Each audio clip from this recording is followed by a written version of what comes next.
tattooing have been produced by the indigenous people from around the world. Long neglected by anthropologists and art historians, tattooing was a time-honored traditional practice that expressed the patterns of tribal social organization and religion, while also channeling worlds inhabited by deities, spirits, and the ancestors. But why were individuals undergoing this painful procedure? Hi, I'm Dr. Rita Louise, and this is Just Energy. Today we'll be exploring the ancient art of tattooing.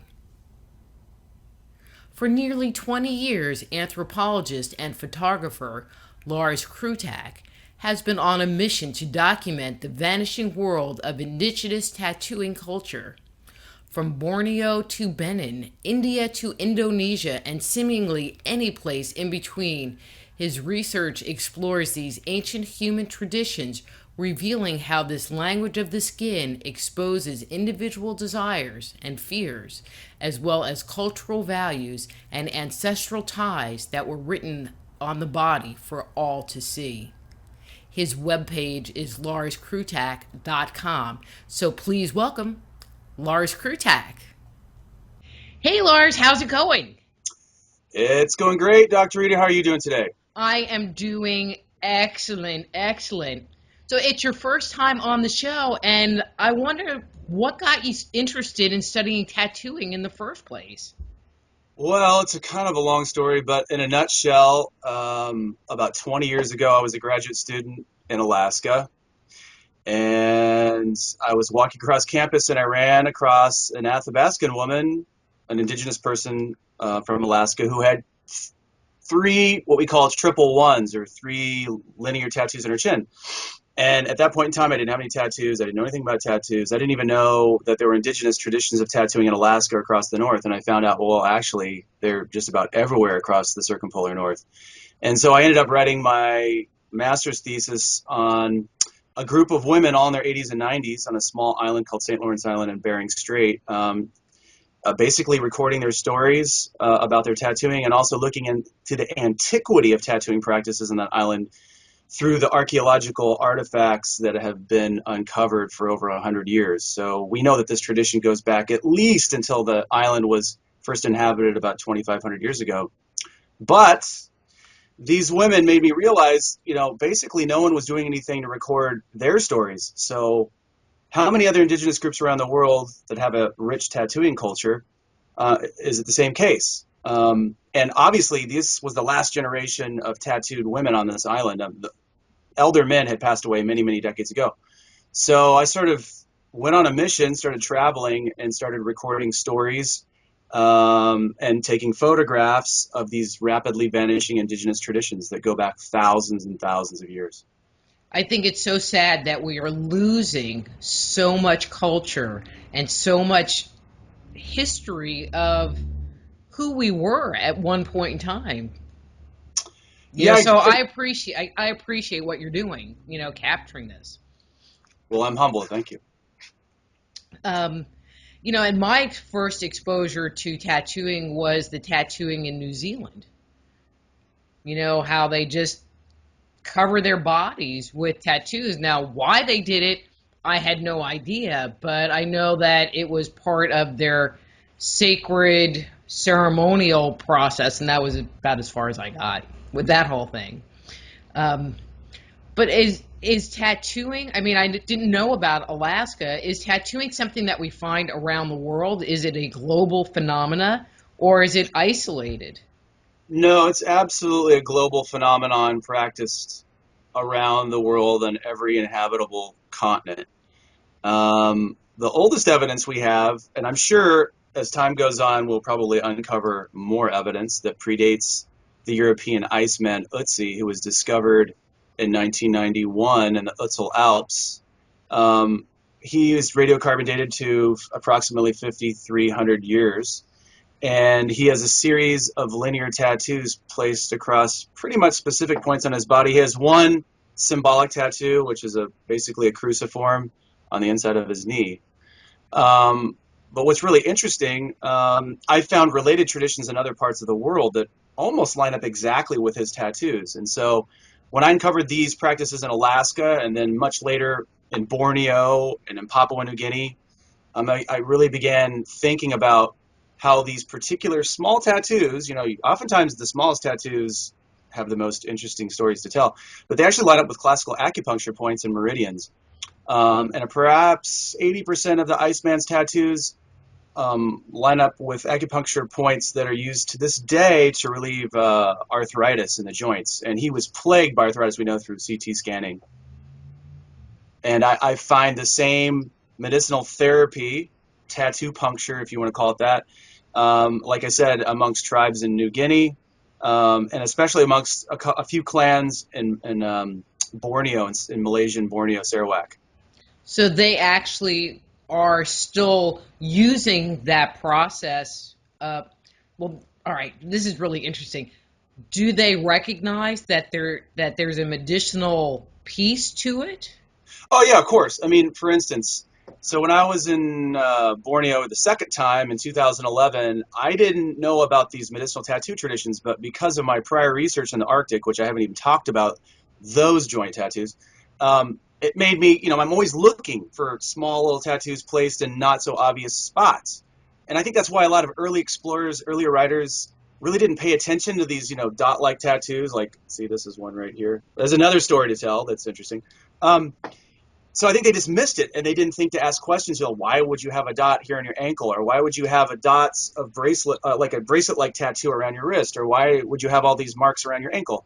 And so I queried this particular tattooist that's a member of this clan, and she's like, well, whenever we have a joint sprain, we're walking through the jungle gathering firewood, hunting, we've always had this tradition that we go see this one particular family who makes these tattoos for us, and they don't use any kind of medicinal pigment or anything like that, just vegetable carbon, wood placed in the fire.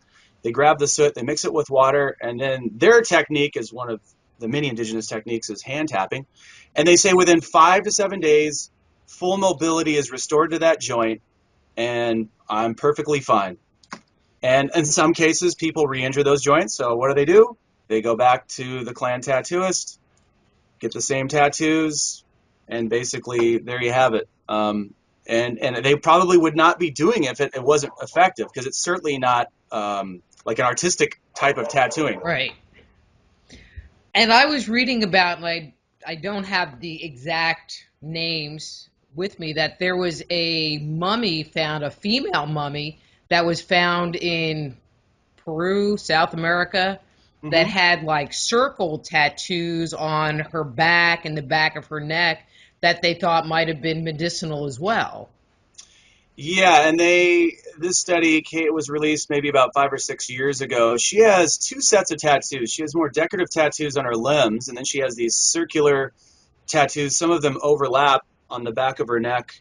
And what they could tell is that two different pigments were used to create the tattoos on her arms, the more symbolic, ornamental tattoos, if you will, versus these medicinal tattoos. And they can identify that they were, again, vegetable carbon pigments, but not possible to identify it was a medicinal plant or exactly what it was. And obviously, just like the Iceman, most of these tattoos are placed in a point of the body that individual could not tattoo themselves. So there was a particular specialist, a healer, a shaman, we're not exactly sure, who made those tattoos and put them on the body.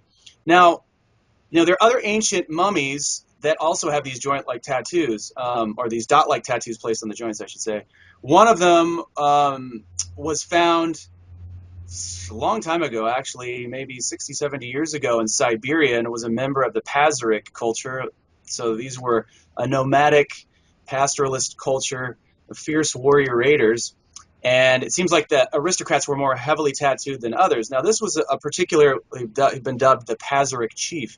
Now, he had these incredible zoomorphic tattoos of spirit animals, perhaps guardian figures. We don't really exactly know the function of those particular tattoos. However, he also had a grouping of dot-like tattoos on his lower back in the same exact location as the Iceman.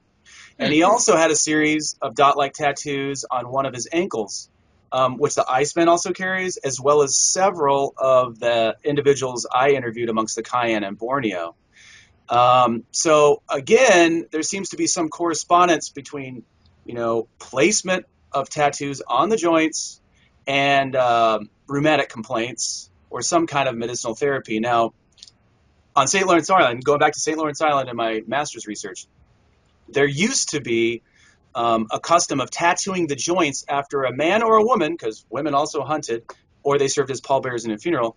But if a man or a woman had made their first kill of a significant animal, like a seal or a walrus, or in some cases a polar bear, or even harpooned a whale, or if they had served as a pallbearer in a funeral, they were marked at all their primary joints with dots. Now, the belief there, which whether or not this harkens back to sort of more metaphysical concepts with the Iceman and the Pazur chief, is that they believe that the now homeless soul of that individual who passed away or that creature, which their soul was basically believed to be the same as a human soul or spirit, would try to inhabit the nearest available body. So if you were a pallbearer, obviously you would be tattooed at these primary joints because they had the concept in multiple souls and they resided in the primary joints. On St. Lawrence Island, they used a magical pigment, an apotropaic, evil-averting pigment that was believed to shut down these passageways into the body, to stop these now homeless souls from inhabiting the body, causing harm. And the harm that, basically the malady I was told that you would suffer from would be severe arthritis in the joints, and then ultimately you would wither up and die. But remarkably, once again, when I started lining up these acupuncture points, the tattooed acupuncture points in St. Lawrence Island, they again line up with classical acupuncture points to relieve rheumatism that acupuncturists continue to needle to this day. So there's so many overlaps, it just seems like it's all part of one, therapeutic practice that independent invention. I'm not saying that this was through diffusion, one group invented it, and then, Well, I see, think people, I would maybe argue that. yeah, I would That they think that it wouldn't. was in I don't even think that they invented it, but that's a totally separate conversation. yeah, well, okay, maybe so. Maybe we save that for another Yeah, conversation. different day, an off air day. Um, but then I was reading also in South America, which was I think older than this woman, a guy who had like 3 tattoo dots on his lip, and I was like, oh, they were treating him for large intestine issues. Most likely not. In that case, that's probably the oldest evidence of cosmetic tattooing. So Seriously. what this resembles and what it was described of when it was first discovered was a tattooed bigote or a mustache. Um, Now, there are cosmetic tattoos found throughout the indigenous world, but actually it's quite a rarity because in more places than not, within indigenous languages, there are no terms for art or artistry. And also for tattoo artists, they're typically not considered to be an artist themselves. So thinking about cosmetics, aesthetics, adornment, it more often than not was not a important function of indigenous tattooing. But in his case, we believe that that was the reason for his tattoos. It was basically cosmetic to attract the ladies, if you will. Now, actually, I'm going to give you another example of this, a living contemporary example, again on the island of Borneo, but amongst a different tribe called the Iban. Now, I'm going to talk about the Iban a little bit later because of some of the magical charms that they actually put into their tattooing pigments, one of which was extraterrestrial in origin. But I met 2 men with tattooed eyebrows. Now, I was curious because I'd never encountered similarly tattooed men amongst this particular group, and they were both related. One was the son-in-law of the father, and they're elders. I met them for the first time in 2002. But anyway, these magical tattooed eyebrows were again created with a particular charm which was not identified to me. And dipped into the tattooing pigment, and it was believed to make them irresistible to the opposite sex. Women would basically fall into their arms and give in to their advances. So in this case, there's some very potent tattooed love magic. It was like love potion number 9. Maybe something like Tattoo that, juice. yes. But again, it comes down to the power of belief. I mean, all of these sort of more magical tattoos, they're not going to work. They're not going to work. They're not going to unless you believe in the power of them and the person who created them, if they are indeed transmitting any kind of spiritual energy or magic into the tattoos. So, Okay, so you're talking about these magic tattoos. Is the same thought or belief associated with the more medicinal tattoos? well, perhaps, I mean, in the sense that oftentimes the person who is making the therapeutic tattoos, and we know from, historical records and other places in, like, let's say, native North America, the Great Lakes region, or in native California, that typically was a healer or a shaman of some sort who was the person that was responsible to create these tattoos. Now, in the Great Lakes, there was certainly a therapeutic tattooing tradition there that medicinal plants were used and documented. And here it was certainly a healer or a person that was educated in the use of medicinal plants. But a tattoo was definitely placed typically over a painful spot. But there are other documented cases across, let's say, native North America where women were tattooed to increase the production of their breast milk. There are other tattoos that were created believed to cure smallpox. I don't know how that would work. But again, it comes down to the power of belief. And I think if just one person in the distant past was cured of one of these maladies, then perhaps that became a tradition and it was followed. Hmm. And I met many other, medicinal tattooists, if you will, in other countries. And again, I mean, there's other like cures for goiter, cholera. The list goes on and on and on and on. But more often than not, it's typically associated with relieving arthritic complaints and rheumatism in the joints. Were the tattoos part of a bigger ritual? And I'm just talking about the medicinal tattoos. Was that just one component to, possibly singing or dancing, or in Native Americans being part of a smoke lodge, or, just one aspect? Yeah, I mean, it was definitely a performance, a ritualistic performance. Typically, before any type of tattoo was given, no matter if it was for medicinal reasons, for a rite of passage ceremony, or for some other tattoo event, there were taboos that had to be observed, typically by the tattoo artist, and also after, through the recipient of the tattoos. Often these were food taboos. So certain types of foods and liquids and beverages were prohibited during these periods. And there are many reasons attached to that. Oftentimes, I'm thinking not of Native America right now because I know more about these food taboos coming from Southeast Asia with the groups I've Right. worked with. So like ingesting raw or bloody meat or animal products that have not been fully cooked, it was believed that any kind of tattooing and any kind of material that had blood emanating from it would possibly attract evil spirits. So if you're eating something that's not properly cooked, an evil spirit could attach itself and you can ingest it and put it in your body and become possessed. So oftentimes those types of foods were prohibited during the period. And then after, as the tattoos were healing, salt was typically prohibited, as well as like hot chilies, because it was believed either to A, make the tattoo become septic, or it would just itch like crazy and would never heal. So those are just a few of the taboos that I know of that I've documented. In the cultures that you've worked with, was there this whole ritual impurity about one, the person being tattooed and now he's expelling blood, and then the person giving the tattoo, were they kind of, I don't want to say outcast, but, the person interacting with the blood? Yeah, I mean, so again, it's sort of on a case by case basis or a tribe by tribe basis and how this works because there's just so many different ritual prescriptions and ceremonies and rituals to protect the tattoo recipient as well as the tattoo maker. In some of these cultures, like I'll give you an example here, a couple of good ones from Borneo, actually. So in the Cayenne instance, we talked about these, therapeutic tattoos that are very close to what the Iceman was wearing, over 5,000 years ago. Well, prior to missionization and evangelical missionaries converting many of the tattoo artists and making them, sort of compelling them to throw away their tools and their tattooing stencil blocks and this, that, or the other, a tattoo artist who was invariably female amongst this tribe, she actually would work under a patron deity. Now, there were two patron deities depending on the social class of the tattoo artist. So the highest social class tattooist could only make tattoos for the nobility. They could only receive certain designs. So before a tattooing took place, she would pray and make offerings to Bua Kalung, who is the patron deity of the highest order of shamans. Of tattoo makers.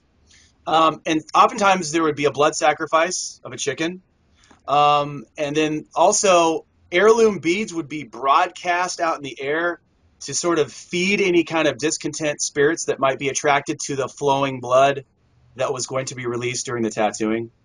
Now, lower class tattooists also had a patron deity. It was a woman, again, another female deity who was believed to be the daughter of the higher class spirit. Now, amongst the Iban, we talked about those magical tattoos, the eyebrow tattoos. Now there, men were invariably the tattoo artists. So it was a male-dominated profession. Now anybody could be a tattoo artist. However, only the great ones had a tutelary spirit. And this tutelary spirit often approached them in a waking vision or a dream when they were young, sort of coming into the profession. They were almost like chosen to become a tattoo artist. So in these waking visions and dreams, they would be given certain instructions on how to perhaps create a tattoo, maybe find a particular charm in the jungle that maybe you would want to put in your tattooing pigment to give it particular qualities. And one great example of this was when I met the last tattoo artist and tattoo designer of the Strong Iban. He was an 88-year-old man, Mong.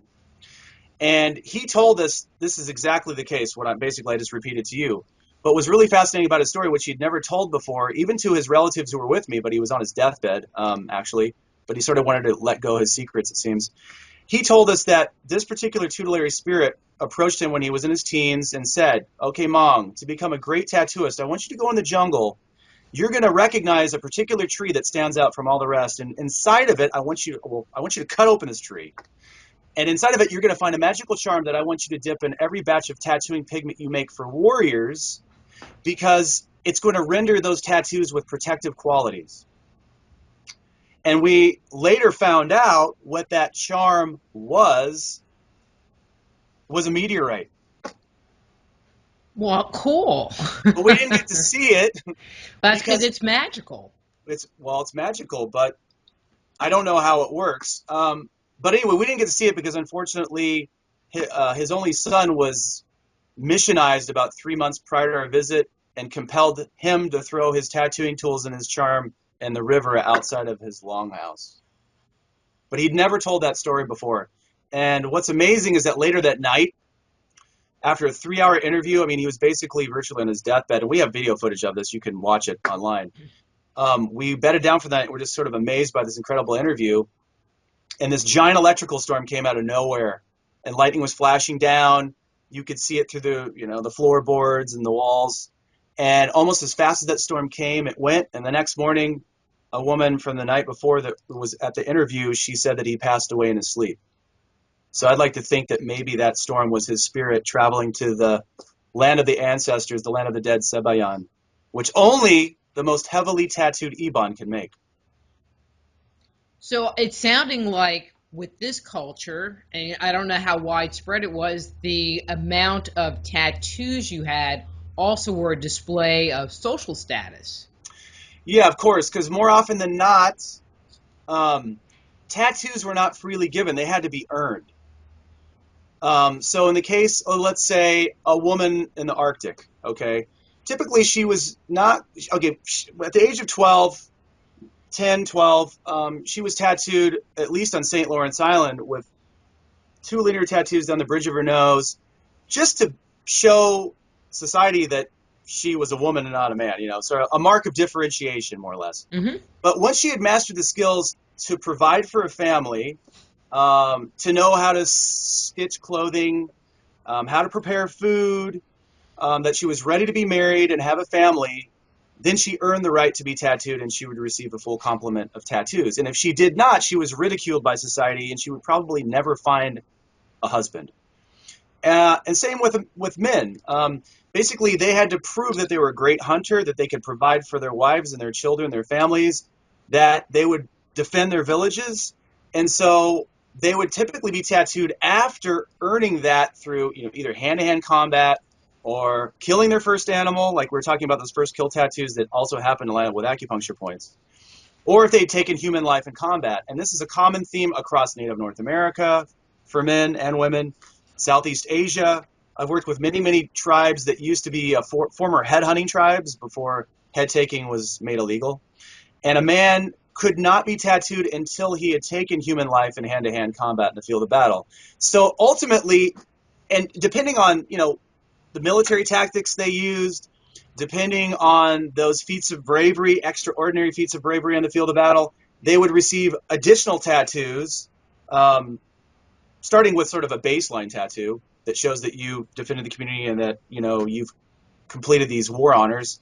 And then from there, a man would almost like increase, as the more tattoos he received, the greater his name would become. So these are almost like an autobiography, if you will, of your exploits and your life achievements. And they talk a lot about you as an individual and who you are to the rest of the community. Makes me think of like, a Girl Scout sash or boys, and you get your little merit badges that you sew on. It sounds kind of like that. Um, oh, No, no, no. That's it was and just commentary. and like in Western to that, like modern contemporary tattooing, a lot of people continue to commemorate special events in their lives. Now, there are obviously warriors that are fighting overseas for the United States, in the Middle East and other conflicts. And these are also badges of honor that they wore proudly. But there are other people that are commemorating, the life or death of a loved one. My wife, for instance, she wanted to carry a bit of her father wherever she goes. So she mixed in a bit of his ashes into a tattoo that she carries so that she, Oh. have him near to her wherever she goes. Um, so yeah, commemorative tattoos have been, part of humanity for thousands of years. We always think of tattoos, or we traditionally think of tattoos being more associated with men. But have you found, I mean, you're talking about the Inuit women that were tattooed. Is it fairly even in indigenous cultures, or is it more male driven? Um, I would say in most, well, I'll put it this way. In 2007, I wrote my first book entitled The Tattooing Arts of Tribal Women. And when I was doing sort of a big survey of indigenous tattooing cultures, I realized quite quickly that probably 65%, 70% of all tattooing cultures, women were the tattoo artists and not men.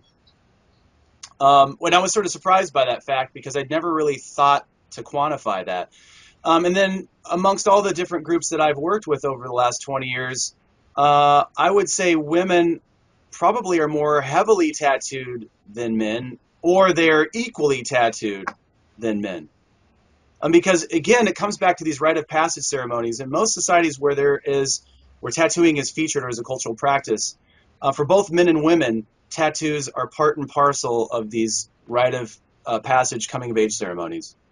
But see, I find that really interesting because we don't hear about or see particularly images of women with tattoos from indigenous cultures. I mean, usually it's the male characters that are photographed and, displayed in books or whatever. Well, maybe because it just sells copy. Because everybody wants to, the myth of the headhunter, we're still living through this, how many hundreds of years after.